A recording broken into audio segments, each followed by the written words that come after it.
Hello everyone. तो आज हम जेई मेंस का पीवाईक्यू का एक क्वेश्चन सॉल्व करने वाले हैं। सर्किल का क्वेश्चन है, जेई मेंस 2015 में पूछा गया था।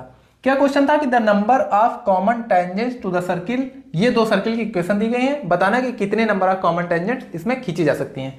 जैसे इसमें चार ऑप्शन दिए गए हैं, 3 4 1 2। ठीक है, तो चलिए इसको सॉल्व करते हैं। कैसे सॉल्व करना है, सबसे पहले आपको क्या करना है कि इन दोनों के सेंटर्स निकालते हैं। ठीक है, दोनों सर्किल के सेंटर निकाल लेने हैं और दोनों की रेडियस निकाल लेनी है। ठीक है, तो दोनों सेंटर्स के बीच की दूरी निकाल लेनी है और दोनों रेडियस जब निकालेंगे तो पता चल जाएगा हमें कि सर्किल एक्सटर्नली टच कर रहे हैं या इंटरनली टच कर रहे हैं या टच ही नहीं कर रहे हैं। ठीक है, तो ये ओवरव्यू हो गया इस क्वेश्चन का।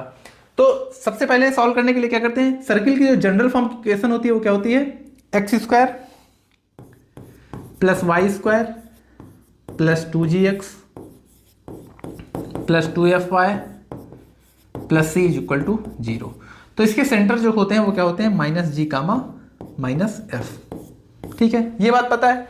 इसके सेंटर क्या होते हैं, minus g comma minus f. इसकी रेडियस क्या होती है, वो होती है क्या, g square plus f square minus सी।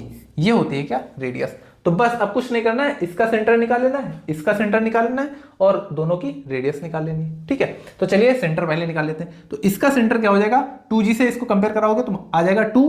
ठीक है, और 2f से कंपेयर कराओगे तो 6 माइनस का 3 आएगा, लेकिन minus g comma minus F होता है तो ये हो जाएगा 3। तो 2 कामा 3 आ गया इसका सेंटर।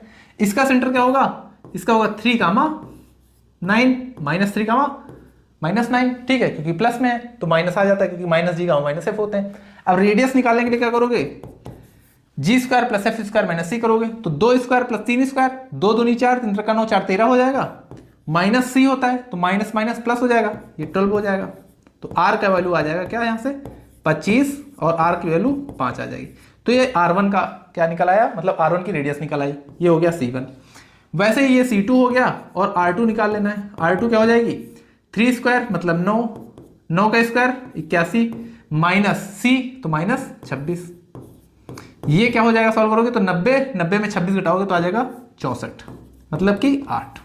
ठीक है, 90 में यही होगा ना, 90 में 26 घटाओगे तो 4 6। ठीक, ये 8 निकल आई क्या, R2।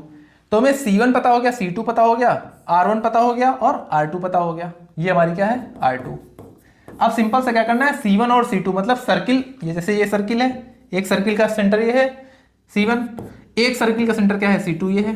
ठीक है, इन दोनों के सेंटर पता हो गया क्या है, 2 कामा 3, इसका पता हो गया क्या, माइनस 3 कामा माइनस 9। इनके दोनों के बीच की डिस्टेंस निकाल लेनी है। तो डिस्टेंस क्या होगी, x माइनस x1, इसको x1 दे दो, y1 x2 y2। ठीक है, x1 माइनस x2 मतलब 2 प्लस 3 का whole square, y1 minus y2 मतलब 3 प्लस 9 का होल स्क्वायर। ठीक है, ये क्या आ जाएगा, 55 25 प्लस 144, ये आ जाएगा 169। 169 होता है किसका, 13 का। तो हमारी डिस्टेंस क्या आ गई दोनों सर्किल के बीच की, 13। और ध्यान से देखोगे तो R1 कितना है 5, R2 कितना है 8, तो दोनों का एडिशन क्या होगा, मतलब कि R1 प्लस R2 हमारा आ रहा है क्या, 13। तो R1 प्लस R2 और उनके सर्किल के बीच की डिस्टेंस क्या आ रही है, बराबर आ रही है।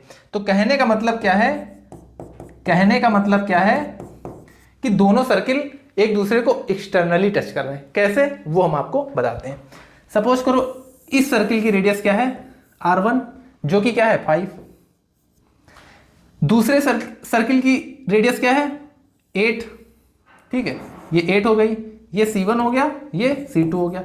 अब ध्यान से देखो कि एक सर्किल की रेडियस 5 है, दूसरे सर्किल की रेडियस 8 है और इन दोनों के बीच की डिस्टेंस कितनी आई है, 13 आई है। मतलब कि ये दोनों सर्किल क्या कर रहे हैं, एक दूसरे को एक्सटर्नली टच कर रहे हैं। जब दोनों सर्किल एक दूसरे को एक्सटर्नली टच कर रहे हैं तो उसकी कॉमन टेंजेंट कितनी होगी, एक तो ये हो जाएगी, एक ये हो जाएगी और एक ये हो जाएगी। ठीक है, मतलब कि जब सर्किल एक्सटर्नली टच करते हैं तो उसमें कॉमन टेंजेंट कितनी होगी, 3 होंगी। तो इसमें कौन सा ऑप्शन हो जाएगा, ए पार्ट क्या हो जाएगा करेक्ट आंसर।